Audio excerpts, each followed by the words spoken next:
It's a common sense recap of the big stories. It's Katz and Cosby on 77 WABC.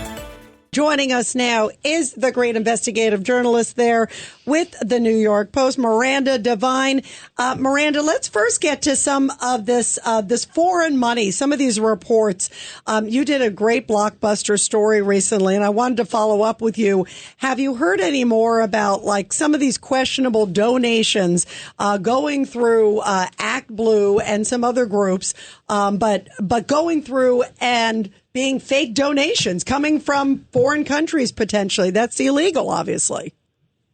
Yeah, absolutely. And this probe by the House Republicans into Act Blue, which is the Democratic Party's fundraising platform, which has given millions of dollars to Kamala Harris, that probe is now investigating whether Iran, Russia, Venezuela, and China have funneled money into the Democratic Party campaigns this year for this election, including to Kamala Harris. Wow. So what are we learning? Where does it stand? Because I know a lot of attorneys general were looking into it. Yeah, that's right. So there have been various attempts to get the different states that have got Republican attorneys general who are like Missouri, who are actually willing to do the hard yards. They've been handed a whole swathe of information relating to their state so that they can then investigate and try and track down donors in their state that have had their identities stolen unwittingly. Already there's one unwitting donor, and I can't remember what state he's from, but he's actually found that there were hundreds of these small donations made in his name via Act Blue to a whole lot of Democratic causes, left-wing causes that he would never have agreed to because he's a Republican. So that case is going to court. To actually get any outcome from it, you need to find the victims, have them identify themselves, and then go to court individually. But it's enough of a fright, I think, for Act Blue to actually crimp its style before the election. And then I don't think there's time before the election to really get to the bottom of this, but certainly there should be a lot of scrutiny on Act Blue because it seems from just this preliminary investigation that what they're doing is extremely suspect. And nobody really believes that the Democrats raised $1 billion in the first 30 days of Kamala Harris. I mean, a lot of what my fear is, and it's got to be proven that a lot of foreign money is being fed through the system.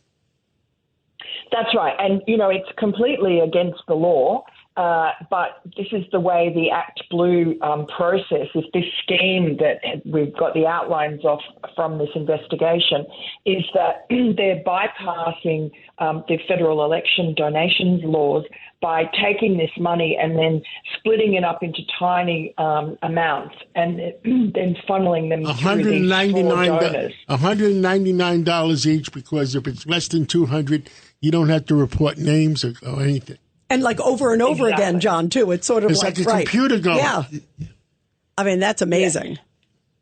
And they found them through this brilliant sort of using AI, just looking at huge parcels of information from the Federal Election Commission of donors and just isolating all these numbers of incidents where people are either, elderly people who have made a lot of these small donations, people who've donated way more than than their income would allow them to, all these anomalies. And then you do a deep dive on them and you find that they're suspect, that these donors don't know what's been happening. Wow. Miranda Devine. Judge Weinberg. Miranda, I want to talk to you about the column you just had about calling Trump a fascist, and it seems to me the politics of desperation by the Democrats. What are your thoughts on that? Look, it's really outrageous. It is a politics of desperation. You're absolutely right. But the Democratic Party would sink so low when there have been at least two assassination attempts, serious ones, on Donald Trump. Of course, if you are going to call Donald Trump Hitler, there will be people who think that it's their moral duty to kill Hitler. You know, if you go back, if people could go back in time travel through history to assassinate the real Adolf Hitler, most people would say they would do it because you would save the lives of 6 million Jews and the untold millions who were killed in the Second World War. And so if the leader of the Democratic Party and all the people who are in senior positions in that party are rallying around and calling Donald Trump Hitler, then there is going to be somebody who answers that call. They are inciting another assassination attempt. It is vile. And Hillary Clinton, there she was on CNN claiming that Donald Trump having a rally at Madison Square Garden is somehow a repeat of the Nuremberg rally, that because he's Hitler. I couldn't believe that one. Yeah, it is amazing to see all this, you know, and like you just said, like Hillary Clinton, a whole bunch of people are using that like it's and at a time where there are, like you just talked about, all these attempts against Trump. By the way, I don't know if you saw this, but this just came in too also, Miranda, that these Chinese hackers are also trying to break into the cell phones of former President Trump, and also J.D. Vance. So he's dealing with the rhetoric, he's dealing with the Iranians, and now he's dealing with also the Chinese. I mean, this is scary stuff. It really is. And you can see the meltdown going on just over the fact that the Washington Post and the Los Angeles Times have decided that they're not endorsing anyone in this election. Presumably it's because they just can't in good faith endorse Kamala Harris because she is really a disaster. She's turned out to be the dud candidate of all candidates. The post-mortem, if they lose, as the polls seem to show that they will, unless there's some real funny business, the post-mortem from the Democrats is going to be wild because you can see them already sort of playing the blame game. You can just see the outlines of it. Are they going to blame Kamala Harris? Are they going to blame Joe Biden for not stepping down earlier? Are they going to blame black men, as Obama is doing? Are they going to blame men in general? You know, we're a sexist country. How dare we? I resemble that, Mark. Are we all Nazis?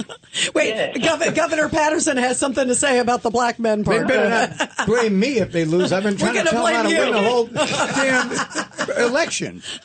And should we blame Governor Patterson? What do you think? Absolutely. It's all his fault. Everything. His fault. Although he has a great tie on today, Miranda, so we got to let it slide. Ed Cox, go ahead. Yeah, look, it's not just desperation, but they're out of arguments. How do you write editorials when you don't really have an argument for Harris to make? Time said it. She's a patriot. You know what I got to say is the people that are making those kind of remarks, they're the racists because they believe that the people they're addressing are so stupid that they're gonna believe it. Yeah, it is. It's crazy. Miranda, final thoughts real quick. You're absolutely right. I think the entire premise of this Democratic presidential campaign is that they don't have any new policies. She's not willing to say that they made a big mistake with the economy and with the illegal migration. She's just going to double down and do more of the same. The American people don't want that. So all they have left is demonizing Donald Trump. And look, he's already been demonized for 9 years and it's just not working. And let's hope that after the election, everyone can come together, whoever wins, and just be united for once. You know, we were promised being united by Joe Biden. He was very divisive. Let's hope that the next president is actually united because Americans should not be pitted against each other. It's not the American way. Absolutely. Miranda, thank you. You're terrific. We love having you. Thank you, Miranda. Have a great weekend, Miranda. Stop by O'Reilly Auto Parts for the power, performance, and reliability of a new Super Start battery. Visit O'ReillyAuto.com.